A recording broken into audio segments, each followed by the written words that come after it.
मित्रहो नमस्कार, मी राजेश कोचरेकर आणि आपण पाहताय आपलं आवडतं न्यूज पोर्टल टाइम महाराष्ट्र।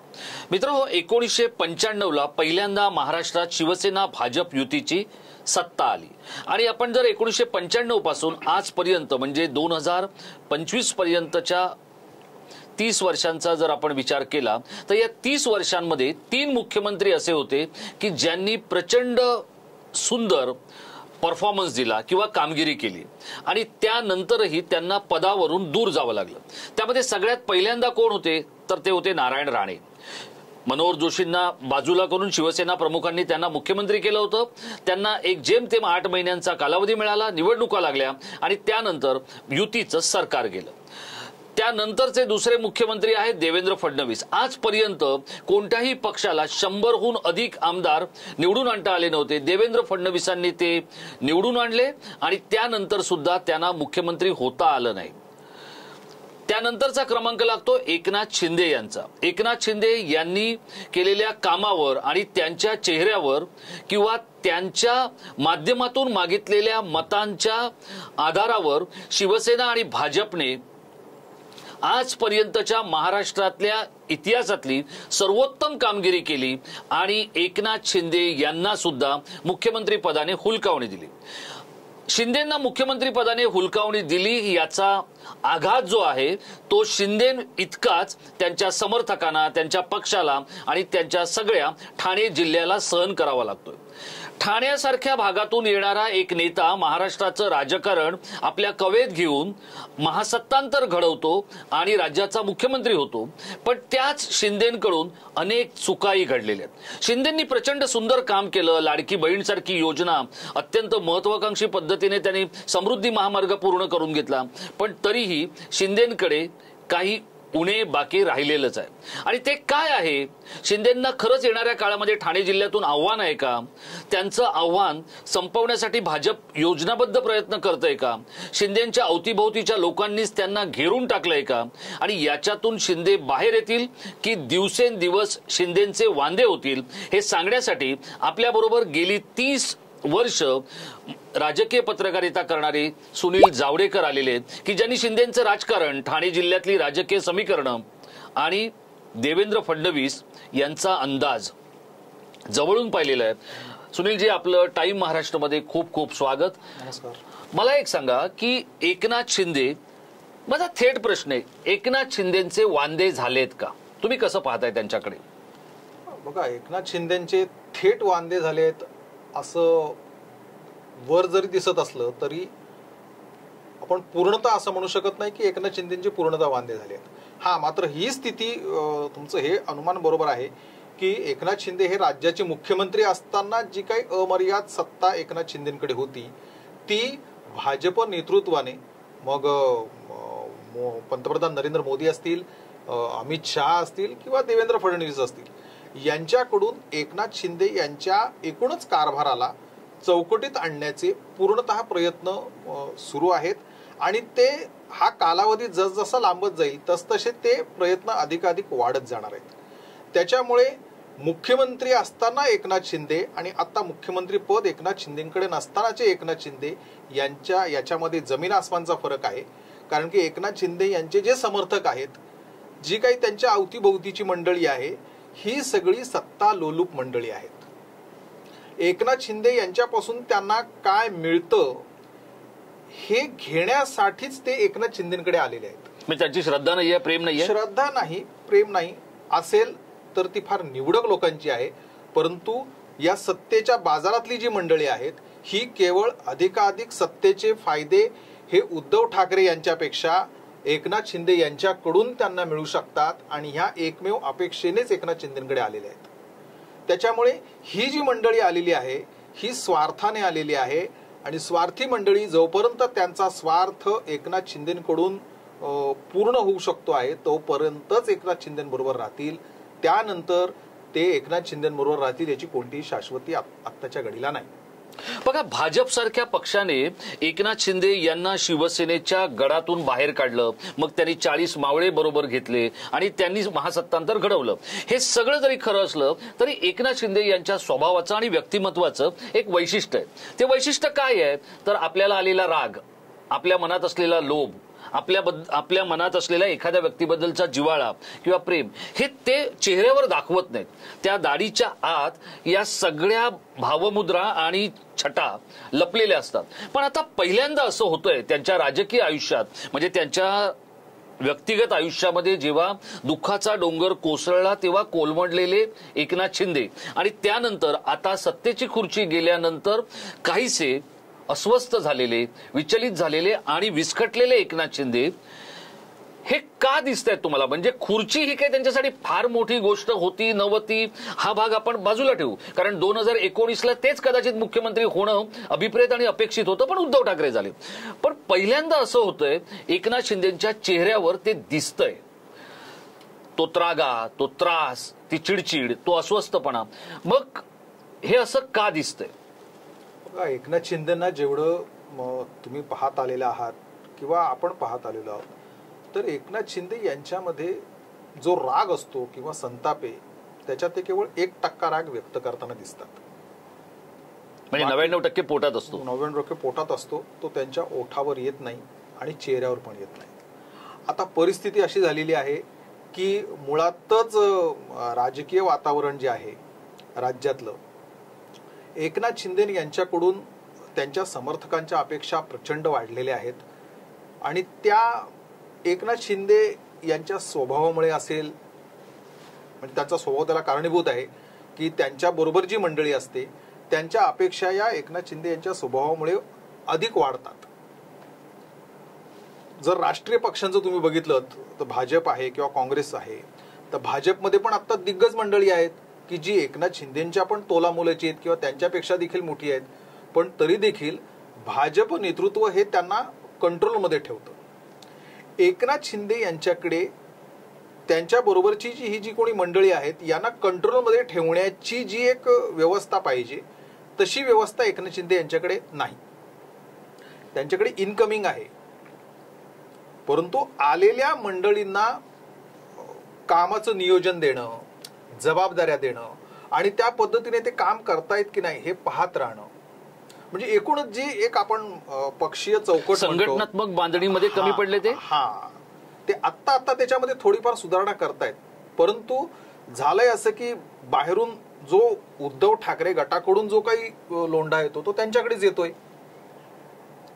मग हे जे येणारे आहेत हे अपेक्षेने येतात ना. यांच्या अपेक्षा आत्ताच्या घडीला म्हणजे मुख्यमंत्री असताना जे एकनाथ शिंदे करू शकत होते ते उपमुख्यमंत्री असताना करतीलच याची कोणतीही शाश्वती नाही. बघा, आता हे सगळं आपण बघत असताना देवेंद्र फडणवीस यांनी तर 100पेक्षा जास्त आमदार निवडून आणले आणि तरी त्यांना सत्ता काही मिळाली नाही. 2.5 वर्ष त्यांनी प्रतीक्षा केली, नंतर त्यांनी एकनाथ शिंदेंना सोबत घेतलं आणि सत्ता बनवली, महासत्तांतर घडवलं. पण ती 2.5 वर्ष उद्धव ठाकरेंच्या काळातली आणि त्यानंतर एकनाथ शिंदेच्या काळातली 2.5 वर्ष म्हणजे इतकी जबरदस्त कामगिरी करून 5 वर्ष मुख्यमंत्री पदापासून लांब राहिले देवेंद्र फडणवीस आणि अजून 5 महिने झालेले नाहीयेत तर एकनाथ शिंदे हे इतके त्रागा करायला लागलेत, इतके अस्वस्थ झालेत, त्यांच्याबद्दलच्या मीम्स येत आहेत आणि एकूणच ते आपल्या विरोधकांच्या हाती स्वतःच्या व्यक्तिगत टीकेचं कोलीत देत आहेत. असं का घडतंय? देवेंद्र फडणवीसांकडून त्यांनी काही शिकलं नाही असं आपण समजायचं की जे प्रशासकीय अधिकारी आपल्याला इनपुट देऊ शकतात ते त्यांना देत नाहीयेत शिंदेंना आणि तिथे त्यांची गल्लत झाली असं वाटतं? बघा, देवेंद्र फडणवीस हे जेव्हा म्हणजे महाराष्ट्रामध्ये जेव्हा उद्धव ठाकरे यांचं सरकार होतं, त्यानंतर एकनाथ शिंदे यांचं सरकार होतं, त्याच्यामध्ये देवेंद्र फडणवीस हे उपमुख्यमंत्री होते, परंतु उद्धव ठाकरेंच्या काळात तर विरोधी पक्षनेते होते. परंतु असं असलं तरी देखील देवेंद्र फडणवीस यांच्या मागे भाजप सारखा राष्ट्रीय पक्ष जो केंद्रात त्यावेळी देखील सत्तेत होता तो पूर्णशः देवेंद्र फडणवीस यांच्या पाठीशी होता. त्यामुळे राज्यामध्ये जरी त्यांना उद्धव ठाकरेंशी किंवा काँग्रेस आघाडीशी संघर्ष करावा लागला तरी देखील केंद्रीय सत्तेचं पाठबळ होतं आणि केंद्रीय यंत्रणांचा वापर करून राज्यातलं सरकार कसं खिळखिळ करायचं याचं पुरेपूर ज्ञान हे देवेंद्र फडणवीस यांच्याकडे होतं. एकनाथ शिंदेच्या बाबतीत बोलायचं झालं तर एकनाथ शिंदे यांना देवेंद्र फडणवीस यांच्या इतकं केंद्रीय पाठबळ हे नाहीये. जरी त्यांचे केंद्रीय गृहमंत्री अमित शहा यांच्याशी चांगले संबंध असल्याचं सांगितलं जात असलं तरी देखील प्रत्यक्ष तुम्ही जर बघाल तर आता रायगड आणि नाशिकचं पालकमंत्री पद आहे हा विषय केंद्रीय पातळीवरती एकनाथ शिंदे यांनी वारंवार नेलेला आहे. परंतु तरी देखील नाशिकचं पालकमंत्रीपद हे गिरीश महाजनांकडे द्यावं लागलं. भाजप स्वतःकडचं सोडून काही एकनाथ शिंदेना द्यायला तयार नाही. रायगडचं पालकमंत्रीपद तर अजूनही वादात आहे, त्याच्यावरती कुठलाही तोडगा निघालेला नाही. केंद्रीय गृहमंत्री अमित शहा परवाच रायगडमध्ये येऊन गेले, परंतु याच्याबाबत कुठलाही तोडगा निघाला नाही. त्याच्यामुळे होतंय काय की भाजप स्वतःकडचं कुठलीही जी पदं किंवा सत्तेचे लाभ जे एकनाथ शिंदे यांना द्यायला हवे आहेत ते तेवढ्या प्रमाणात देताना दिसत नाही. जर एकनाथ शिंदे यांना सत्तेचे लाभ असे मिळू शकले नाहीत तर साहजिकच त्यांचे जे कोणी त्यांच्या बरोबरचे समर्थक आहेत हे नैसर्गिकरित्या अस्वस्थ होणार, हे नॅचरल आहे. मला एक सांगा, परवा संजय राऊतांनी एक ट्विट केलं होतं. एक फोटो होता, एका ओंडक्यावर एक बकरा उभा आहे आणि त्या बकऱ्याला आता सुचत नाहीये की काय करायचं. हे भेदरलेल्या चेहऱ्याचा तो बकरा खाटिकाच्या समोर उभा आहे की दरीच्या समोर उभा आहे हे समजायला वाव नव्हता. पण त्यांनी तो एकनाथ शिंदेचं शी सेनेची ही अवस्था वगैरे म्हणून तो ट्विट केला. खरंच एकनाथ शिंदेची अशी अवस्था झालेली तुम्हाला प्रशासनात वावरताना दिसते की ठाणे जिल्ह्यात वावरताना दिसते की मंत्रालयाच्या कॉरिडॉरमध्ये दिसते, कुठे दिसते? बघा, एकनाथ शिंदे हे जेवढे तुम्हाला नॉर्मल वाटतात तसे ते शांत किंवा हे असे नाहीत. ते प्रचंड हुशार आहेत. त्यांना बऱ्यापैकी या सगळ्या याचं भान आहे. फक्त प्रश्न असा येतो की मुख्यमंत्री असताना किंवा त्याच्याही आधी उद्धव ठाकरेच्या सरकारांमध्ये मंत्री असताना, पालकमंत्री असताना त्यांनी सनदी अधिकारी जे असतात, आता जसं शरद पवार हे 4 वेळा राज्याचे मुख्यमंत्री होते, त्यामुळे शरद पवार मुख्यमंत्री पदावर असले काय किंवा नसले काय, प्रशासकीय अधिकारी जे आहेत, सनदी अधिकारी जे आहेत, हे शरद पवारांना जी माहिती देतात तेवढी माहिती आत्ताच्या सत्ताधाऱ्यांना मिळत असेल असं देखील नसतं. तर सनदी अधिकाऱ्यांमध्ये स्वतःची जी काही एक फळी निर्माण त्यांनी करायला पाहिजे होती मुख्यमंत्री असताना, ती दुर्दैवाने एकनाथ शिंदे यांच्या काळात झालेली दिसत नाही. त्याच्यामुळे आता जे काही त्यांच्यामध्ये त्रुटी दिसायला लागल्या आहेत, उणिवा दिसायला लागल्या आहेत, त्याचं कारण प्रामुख्याने हे आहे. त्यांच्यावर एक सतत आरोप केला जातो की यांनी आर्थिक दृष्ट्या महाराष्ट्र कंगाल केला, खिळखिळा केला, निधीचं वाटेल तेवढं वाटप केलं, कोणाला काय देत आहेत याचं काही भान ठेवलं नाही. असं झालं असं वाटतं? बघा, असं झालं असेल त्याचा फायदा कोणाला झालाय? आता तुम्ही मगाशी म्हणालात की देवेंद्र फडणवीस यांनी महाराष्ट्रामध्ये 100 पेक्षा जास्ती आमदार निवडून आणले. आता भाजपची जी स्वतःची संख्या जी आहे ती 132 आहे आणि 5 अपक्ष बरोबर आहेत, जे 137, की जे महाराष्ट्रात यापूर्वी कोणालाही शक्य झालं नव्हतं ते देवेंद्र फडणवीस यांनी करून दाखवलं. परंतु याच्याकरता चेहरा कोणाचा वापरला गेला त्यावेळेला, तर तो एकनाथ शिंदे यांचा वापरला गेलेला आहे. एकनाथ शिंदे यांनी, म्हणजे लोकसभा निवडणुकीला जर तुम्ही निकाल पाहिले असते तर त्याच्यामध्ये तर महायुती भुईसपाट झाली होती. जर त्यावेळेला लाडकी बहीण योजना, तुमचं कृषी बिल माफ करण्याची योजना, लाडका शेतकरी योजना, ते मुख्यमंत्री युवा प्रशिक्षण योजना, आनंदाचा शिदा, अशा जर ज्याला भाजप किंवा विरोधी पक्षवाले रेवडी वाटप म्हणतात, हे जर एकनाथ शिंदेनी केलं नसतं तर जसं एकनाथ शिंदे यांचे 60 आमदार निवडून येणं कठीण होतं, तसं भारतीय जनता पक्षाचे 132 आमदार निवडून येणं देखील कठीण होतं.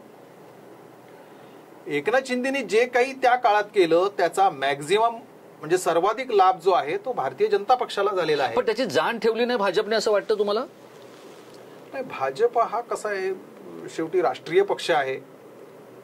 जेव्हा जाण ठेवायची होती तेव्हा त्यांनी 2.5 वर्ष एकनाथ शिंदेना मुख्यमंत्री केलं.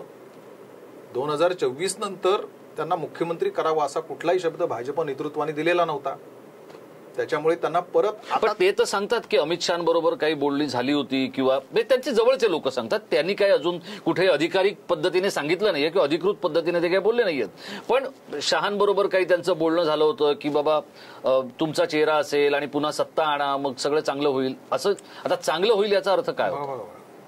उद्धव ठाकरे आणि एकनाथ शिंदे बघा, जे उद्धव ठाकरेंचं झालं मुख्यमंत्री पदावरून, एकनाथ शिंदे यांची म्हणजे जरी उद्धव ठाकरेंची फारकत घेऊन त्यांनी सगळं हे केलेलं असलं तरी त्यांची वाटचाल जी आहे महायुतीमधली ही उद्धव ठाकरे यांच्या दिशेने चालू आहे. कारण की जोपर्यंत भारतीय जनता पक्ष महायुतीमध्ये एवढ्या तुल्यबळ अवस्थेत आहे, अशा अवस्थेमध्ये आता पुन्हा एकनाथ शिंदे हे मुख्यमंत्री होतील अशी सुतराम शक्यता नाही. अशी सुतराम शक्यता नाही. तुम्ही खूप मास्टर स्टेटमेंट करताय. येस, म्हणजे पुन्हा महाराष्ट्राचे मुख्यमंत्री एकनाथ शिंदे होतील असं तुम्हाला वाटत नाहीये? नाही. हे तुम्ही कोणत्या आधार, म्हणजे हे तर आता राजकीय गोष्ट आपण एक बाजूला, पण ठाण्यातून असं काही होईल का की ठाण्यातून त्यांना, आता ठाण्याचे जेवढे आमदार आहेत, ठाणे, पालघर आणि हा जो सगळा मुंबईच्या बाजूचा जो बेल्ट आहे, तिथे तर एकनाथ शिंदे इतका मोठा नेता आता तरी दिसत नाहीये. एक गणेश नाईक होते, तेही आता 70च्या पलीकडे, म्हणजे 70च्या उंबरट्यावर आहेत. मग अशा वेळेला एकनाथ शिंदे यांना ठाण्यातून आव्हान दिलं जाईल की आता एकनाथ शिंदेचं आव्हानच नाहीये भाजप समोर? नाही, एकनाथ शिंदेना ठाण्यातून आव्हान देणारे पक्षांतर्गत किंवा पक्षविरोधी देखील फारसे आत्ता तेवढे प्रभावी नाहीत. आणि जे आव्हान देऊ शकतात ते आता त्या स्थितीमध्ये नाहीत की ते एकनाथ शिंदेना अंगावर घेऊ शकतात. त्याच्यामुळे ठाणे जिल्ह्यामध्ये आणखी 10 वर्ष जे आहेत ही एकनाथ शिंदे यांचाच दबदबा असणार आहे. पण त्याचा त्यांना महाराष्ट्राच्या राजकारणासाठी उपयोग होईल? नाही. याचं कारण आहे की जर उपयोग व्हायचा असता तर तो आत्ताच्या काळात होऊ शकला असता. ठाण्याचं राजकारण जे आहे, ठाणे जिल्ह्याचं, मुळात तिथे पण जर तुम्ही बघितलं तर एकनाथ शिंदे यांच्या शिवसेनेपेक्षा भाजपचे आमदार मोठ्या संख्येने आहेत. नाही, मला तुमचा याच ठिकाणी घेऊन यायचंय. बघा, नारायण राणे ज्या वेळेला मुख्यमंत्री होते त्यावेळेला 1999ला गोपीनाथ मुंडे उपमुख्यमंत्री होते आणि राणे आणि मुंडे यांच्यामध्ये एक स्पर्धा झाली की बाबा परत मुख्यमंत्री कोण होणार, आणि त्यातून जे काही कमी पडलेले आमदार पुन्हा निवडून आणायचे किंवा काय त्यांना आपल्याकडे घ्यायचंय, काँग्रेस फोडायचे वगैरे, हे सगळं सुरू झालं आणि त्याच्यामध्ये सत्ता गेली. पुढचे 14 वर्ष महाराष्ट्रात शिवसेना भाजपची सत्ता आली नाही, कारण तोपर्यंत राष्ट्रवादी काँग्रेसची निर्मिती झाली होती आणि राष्ट्रवादी काँग्रेस आणि काँग्रेसची सत्ता आली. फक्त 3 आमदारांची क्षमता असलेल्या सिंधुदुर्ग जिल्ह्यातून येणाऱ्या नारायण राणेंनी कोकण आणि तिथलं पॉलिटिक्स किंवा स्वतःचा एक ब्रँड बनवला, दबदबा बनवला. फक्त 3 आमदार असताना राणेंनी ते केलं. आता जवळपास 2 डझन आमदार आहेत ठाणे जिल्हा आणि त्या सगळ्या भागामध्ये, आणि तरी एकनाथ शिंदेंना त्यांचा तितका दबदबा महाराष्ट्राच्या राजकारणात करता आला नाही असं तुम्हाला म्हणायचंय का? नाही, याच्यात कसं आहे, नारायण राणे यांचं नेतृत्व जे होतं ना ते आणि एकनाथ शिंदे यांच्या नेतृत्वाची पार्श्वभूमी याच्यामध्ये फरक आहे. जरी आपण म्हणत असलो की नारायण राणे यांच्या सिंधुदुर्ग जिल्ह्यामध्ये 3 आमदार असतात, परंतु नारायण राणे हे तसे राज्य पातळीवरचे प्रस्थापित नेत्यांपैकी ते होते. एकनाथ शिंदे यांना हे सगळं पाठबळ जे आहे हे सुरुवातीला ठाणे जिल्ह्यातनं निर्माण करावं लागलं. त्यांनी जेव्हा बंड केलं किंवा उठाव केला तर त्यांना लोक कनेक्ट झाली, परंतु कनेक्ट झालेली लोक ही केवळ स्वार्थापायी कनेक्ट झालेली होती. त्यांच्या एकनाथ शिंदे यांच्यावरती आपण म्हणतो की अचल निष्ठा आहेत. अशा निष्ठेतनं एकनाथ शिंदेंना जोडला गेलेला वर्ग फार कमी आहे. ज्यांना एकनाथ शिंदे यांच्या सत्तेपासून काही मिळवायचं आहे, मिळवण्याची आशा आहे, अशीच लोक आत्ताच्या घडीला आजही एकनाथ शिंदे यांच्या बरोबर आहेत. त्याच्यामुळे या सगळ्याचा दबाव जो आहे तो एकनाथ शिंदे यांच्यावरती आहे की उद्या जर बरोबर आलेल्या मंडळींच्या अपेक्षा एकनाथ शिंदे पूर्ण करू शकले नाहीत तर ही मंडळी त्यांच्यासोबत आणखी किती काळ राहतील हा एक प्रश्न आहे. आणि ही जर उद्धव ठाकरेंकडे परत जाण्याची शक्यता नाही ती, परंतु ती भाजपकडे जाऊ शकतात आणि भाजपकडे गेली तर ते एकनाथ शिंदे यांच्यासाठी अधिक धोकादायक आहे. तुम्हाला एकनाथ शिंदे ह्यांच्या राजकीय भवितव्याबद्दल आता तुम्ही याच्या आधी एक स्टेटमेंट केलं की ते आता पुन्हा मुख्यमंत्री होतील असं काही दिसत नाहीये, पण भाजप त्यांना वाऱ्यावर सोडेल असं तुम्हाला वाटतं की मुंबई आणि ठाणे महानगरपालिकेसाठी त्यांना वापरून घेईल? याचं मी वापरून घेईल हा शब्द वेगळ्या अर्थानं वापरतोय की याचं कारणच आहे की स्वतः एकनाथ शिंदे यांनाही ती एक सुप्त भीती आहे की यांनी माझ्याकडून महाराष्ट्राची सत्ता मिळवली, उद्धव ठाकरे आणि त्यांना मानणारा शिवसेना प्रमुखांना मानणारा जो काही वर्ग होता तो थोडासा माझ्यामुळे दुखावला आणि आता शेवटी मला मुख्यमंत्री पदी कामगिरी करूनही संधी मिळाली नाही, याची एक सल त्यांना आहे. आता मुंबई किंवा ठाणे महानगरपालिकेच्या बाबतीत काय होईल असं तुम्हाला वाटतंय? की भाजप दबा धरून बसले, यांनी मुंबई दिली की पुन्हा आणखी एकनाथ शिंदेना त्रास द्यायचा असं सुरू होईल?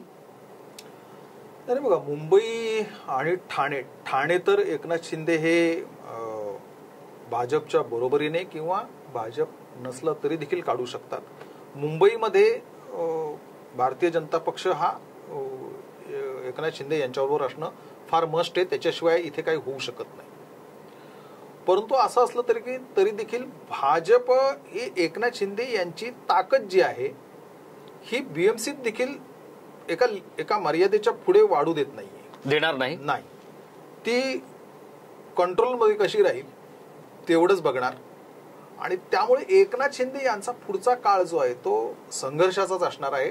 आणि तो मुळात म्हणजे जरी त्यांना वाटत असलं की त्यांचा संघर्ष उद्धव ठाकरेंशी असला, तो आहेच त्यांचा संघर्ष उद्धव ठाकरेंशी, परंतु त्यापेक्षा देखील महायुतीतले मित्रपक्ष जे आहेत, मग अजित पवार यांची राष्ट्रवादी काँग्रेस असेल आणि भारतीय जनता पक्ष असेल, यांच्याशी त्यांचा जो काही एक मैत्रीपूर्ण संघर्ष चालू आहे हा त्यांच्या राजकीय भवितव्यावरती परिणाम करणार आहे.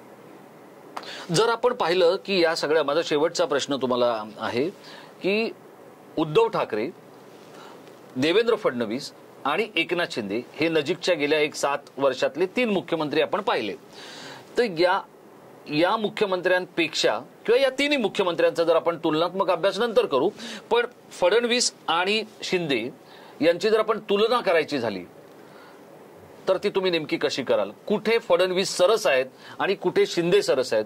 कुठे शिंदे कमी पडले आणि कुठे फडणवीस कमी पडत आहेत? बघा, देवेंद्र फडणवीस जे आहेत ते मुळातच स्मार्ट आहेत, अभ्यासू आहेत.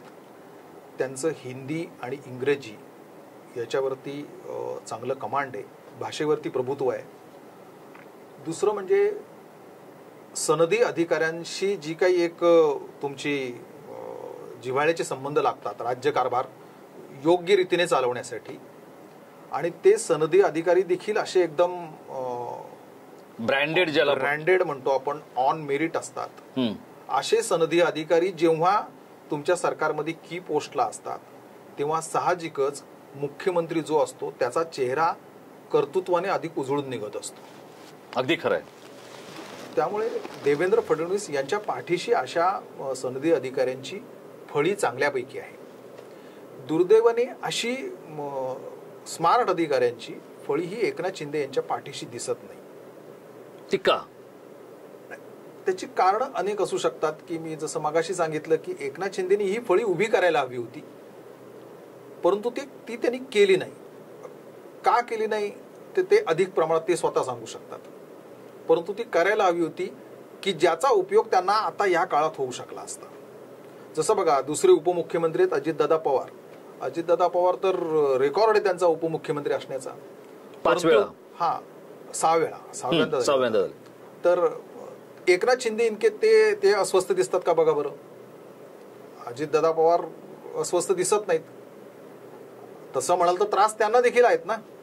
एकनाथ शिंदे यांच्यापेक्षा थोडी कमी त्रास असतील, परंतु त्रास त्यांना देखील आहेत. आदिती तटकरे परत पालकमंत्री कुठे झाल्या? रायगडच्या, अजूनही झालेल्या नाहीत. पण ते त्यांचा त्रागा जो आहे तो त्यांच्या चेहऱ्यावर किंवा त्यांच्या बोलण्यातनं व्यक्त होताना दिसत नाही. आणि हीच गोष्ट नेमकी जी आहे ती एकनाथ शिंदे यांच्या बाबतीत दिसते. नाही बघा, आनंद दिघेंच्या मुशीत तयार झालेले एकनाथ शिंदे हे एक असे नेते आहेत की ते बघता बघता लोकनेते झाले. पण आनंद दिघेंकडे एक वैशिष्ट्य होतं. त्यांनी काही स्वतः निवडणूक लढवली नाही, त्यांनी काहीच केलं नाही, पण त्यांच्याकडे चांगले कसदार आणि डाकूगिरी करणारे लोकही होते. म्हणजे काय सगळेच काय त्यांच्याकडे चांगले नव्हते, पण त्यांनी हाक मारली तर कसदार अधिकारी, कसदार पत्रकार, कसदार समाजातले मान्यवर त्यांच्या मदतीला धावून जात होते. तसेच त्यांच्याकडे अपप्रवृत्तीचे लोक तर खूपच होते आणि त्यामुळेच तर ते बाळासाहेब ठाकरेंना त्यांची थोडीशी दखल घ्यावी लागली आणि ते मग असं म्हणायला लागले की मी ठाण्याचा बाळ ठाकरे आहे वगैरे वगैरे म्हणून. आता राहता राहिले चांगले लोक, तर ते चांगले लोकही त्यांनी जपलेले होते. पण एकनाथ शिंदेची इथेच नेमकी गल्लत झाली का? खुजा आणि सुमार क्षमतेच्या लोकांनी त्यांना घेरून टाकलं आणि ते व्यक्तिपूजनामध्ये अडकले असं तुम्हाला ठाणे जिल्ह्यातली आणि राज्यातली राजकीय पत्रकारिता करताना जाणवलं किंवा दिसतंय का? बघा, मी जेव्हा जेव्हा एकनाथ शिंदे यांना माझी भेट होते, मंत्रालयात होते, ठाण्यात होते, तर त्यांच्या बरोबर असणारी मंडळी जी आहेत ना तीच असते. मी तुम्हाला काही पदाधिकारी असं तर नावाने सांगू शकतो की ते रोज एकनाथ शिंदे यांना भेटतात, फोटो काढतात, ट्विट करतात. सेम तेच पदाधिकारी. आता हे असं केल्याने एकतर तुम्ही म्हणजे त्या पदाधिकाऱ्यांना हे कळत नाही की तुम्ही तुमच्या नेत्याला छोटं करत आहात. एकनाथ शिंदे हा माणुसकीला माणूस प्रचंड मोठा आहे, परंतु राजकारण हे काय केवळ भावनेवर चालत नाही ना. खरंय. तुम्ही वस्तुनिष्ठ राजकारण कसं करता? जसं आता राज ठाकरेंनी बघा मराठी हिंदी भाषेचा मुद्दा घेतला. आदल्या दिवशी जेवण केलं त्यांनी शिंदेबरोबर. एकनाथ शिंदे यांच्या बरोबर जे आदल्या दिवशी रात्री जेवण करतात त्यांनी दुसऱ्या दिवशी हिंदी भाषेवरून केलं ना. हा स्टँड एकनाथ शिंदे शिवसेना म्हणून का नाही घेऊ शकले असते? घेऊ शकले असते. जर भारतीय जनता पक्षाला शिवसेना म्हणजे मग एकनाथ शिंदेची शिवसेना असो किंवा उद्धव ठाकरेंची असो, त्यांना हे का पाहिजेत पक्ष? तर मराठी अस्मितेची हे आहे म्हणून पाहिजे. मग मराठी अस्मिता ही एकनाथ शिंदे यांच्या शिवसेनेत पण दिसली पाहिजे ना. जर राज ठाकरे ज्यांचा एकही आमदार निवडून येत नाही, राज ठाकरेंचा स्वतःचा मुलगा पडतो पण तरी पण ते एवढा टोकाचा निर्णय घेऊ शकतात, तर एकनाथ शिंदे का नाही घेऊ शकत? एकनाथ शिंदेने मराठीसाठी स्टँड घेतला पाहिजे. तुमचे 60 आमदार महाराष्ट्रातून निवडून येतात, तर तुम्ही या पॉलिसीवर बोललं पाहिजे ना.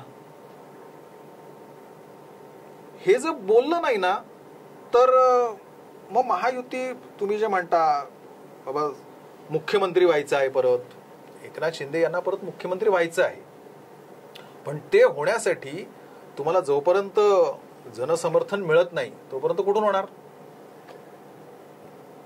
माझा शेवटचा प्रश्न की प्रत्येक वडिलांना किंवा प्रत्येक पित्याला त्याचा करता धरता मुलगा हा आधार वाटतो. एकनाथ शिंदेसाठी डॉक्टर श्रीकांत शिंदे हे खूप काम करतायत. गेल्या काही काळापासून आपण बघतोय, तिसऱ्यांदा खासदार झालेत. तुम्ही डॉक्टर श्रीकांत शिंदे हे आता अचानक पाण्याखाली गेलेत, शांत झालेत असं दिसतंय, असं काही त्यांच्या राजकीय निरीक्षकांचं म्हणणं आहे, काही त्यांच्या जवळच्या लोकांचं म्हणणं आहे. तुम्ही डॉक्टर श्रीकांत शिंदेची कामगिरी कशी पाहताय? त्यांचे वडील मुख्यमंत्री असताना आणि ते स्वतः खासदार असताना. डॉक्टर श्रीकांत शिंदे हे एक तर स्वतः डॉक्टरी म्हणजे मेडिकल फील्ड मधले आहेत, दुसरं कार्यकर्त्यांशी डायरेक्ट टच असणारे आहेत, आणि तिसरं म्हणजे ते कल्याण लोकसभेतनं सलग तिसऱ्यांदा निवडून आलेले. खासदार म्हणून म्हणाल तर त्यांची कारकीर्द चांगल्यापैकी आहे. म्हणजे मागच्या वेळेला त्यांनी कल्याण लोकसभा मतदारसंघात म्हणजे अगदी कळवा ते अंबरनाथ त्यांनी पूर्ण विकासाचा पूर्ण जोर लावला होता. एकनाथ शिंदे हे मुख्यमंत्री पदावरून गेल्यानंतर आणि आता उपमुख्यमंत्री असताना जसा शिंदेच्या अन्य लोकांवर परिणाम झाला मनोधैर्यावर, तसा काहीसा परिणाम हा निश्चितच श्रीकांत शिंदे यांच्यावर झालेला जाणवतो. परंतु तरी देखील श्रीकांत शिंदे हे स्वतः संघर्ष करणारे आहेत, ते संघर्ष करतात. थोडं राजकीय जर अधिक आपण म्हणतो ना परिपक्वता जर आली त्याच्यात, तर श्रीकांत शिंदे हे निश्चितच ठाणे जिल्ह्यातला पुढचा एक चांगला नेतृत्वाचा चेहरा म्हणून त्यांचं हे होऊ शकतं. पण त्यासाठी त्यांना प्रचंड कष्ट करण्याची गरज आहे. कष्ट करायला पाहिजेत. जसं एकनाथ शिंदे यांनी मुख्यमंत्री असताना पण ते मोठ्या प्रमाणावर लोकांमध्ये मिक्स व्हायचे, श्रीकांत शिंदेने देखील लोकांमध्ये गेलं पाहिजे.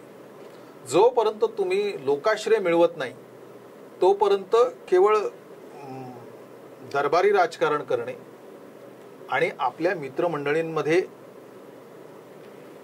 अडकून राहणे याच्यातून तुमचा उद्धार होत नसतो. माझा शेवटचा प्रश्न, या संपूर्ण ठाणे जिल्ह्याच्या पट्ट्यामध्ये एकनाथ शिंदे यांना नजीकच्या काळात आव्हान देणारा नेता कोण असेल? 1 गणेश नाईक, 2 रवींद्र चव्हाण, 3 जितेंद्र आव्हाड. गणेश नाईक हे आत्ताच्या घडीला त्याच्यामध्ये 1 नंबर पोझिशनला आहेत, कारण की ते एकतर आताच्या मंत्रिमंडळात मंत्री आहेत आणि दुसरं म्हणजे एकनाथ शिंदे यांच्या जी काही राजकारणाची जी पद्धत आहे तर त्या पद्धतीला त्या तोडीने आवाज देणारे, आव्हानाला प्रति आव्हान देणारे ही क्षमता ही गणेश नाईक यांच्यामध्ये आहे. त्याच्यामुळे याच्यामध्ये गणेश नाईक हे क्रमांक 1ला आहेत. मित्रांनो, हे आहेत सुनील जावडेकर. स्वर्गीय आनंद दिघे यांना सतत लढत राहण्याचं काम गणेश नाईक यांनी केलं होतं. तेच गणेश नाईक एकनाथ शिंदे यांना सुद्धा नजीकच्या भविष्यात लढत राहतील आणि एकनाथ शिंदे हे आता येणाऱ्या काही दिवसांमध्ये किंवा काळामध्ये राज्याचे पुन्हा मुख्यमंत्री होणार नाहीत अशा पद्धतीचं निष्कर्ष काढणारं विधान हे सुनील जावडेकर यांनी केलेलं आहे. सुनील जावडेकर गेली 30 वर्ष राजकीय पत्रकारिता करतायत, ठाणे जिल्ह्यात राहतात. एकनाथ शिंदेंचं राजकारण, समाजकारण आणि त्यांचा स्वभाव जवळून ज्या काही पत्रकारांना आणि माध्यमकर्मींना माहिती आहे त्यापैकीचे ते एक आहेत. तुम्हाला स्वतःला काय वाटतं, एकनाथ शिंदे हे पुन्हा राज्याचे मुख्यमंत्री होतील का? देवेंद्र फडणवीस राष्ट्रीय पातळीवर जाऊन देशाचं आणि राज्याचं नेतृत्व करतील का किंवा राजकीय नेतृत्व करतील का? आणि तुम्हाला मित्रहो काय वाटतं, ठाणे जिल्ह्यातून किंवा मुंबईच्या आसपासच्या पट्ट्यामधून एकनाथ शिंदे यांना राजकीय नडींग देणारा नेता कोण असेल? गणेश नाईक, रवींद्र चव्हाण की जितेंद्र आव्हाड? आपण आपलं जे काही नाव असेल किंवा आपलं जे काही मत असेल याबद्दलचं आमच्या इनबॉक्समध्ये जरूर कळवा. आणि असेच काही थेट, अचूक, बोल्ड, बिनधास्त कार्यक्रम आणि व्हिडिओज पाहण्यासाठी आपण टाइम महाराष्ट्राला सबस्क्राईब करा. महाराष्ट्राच्या राजकारणात सगळ्या राजकीय पक्षांमध्ये जरी आपले मित्र असले आणि हितचिंतक असले तरी कुणाचीही भीडभाड न ठेवता पत्रकारिता करणं हे टाइम महाराष्ट्राचं काम आहे आणि तुम्ही दिलेल्या पाठिंब्यावर ते अविरत सुरू राहणार आहे. सुनीलजी, आपण आलात आणि एकनाथ शिंदे हे जरी तुमचे राजकीय मित्र असले, स्नेही असले आणि नेते जरी माहीत असले तरी त्यावर तुम्ही ज्या परखड पद्धतीने भाष्य केलं त्याबद्दल आपले खूप खूप धन्यवाद. आणि असेच आपण वारंवार येत राहा आणि महाराष्ट्राच्या राजकारणात जे काही चाललेलं आहे ते आमच्या प्रेक्षकांना कळवत राहा. धन्यवाद.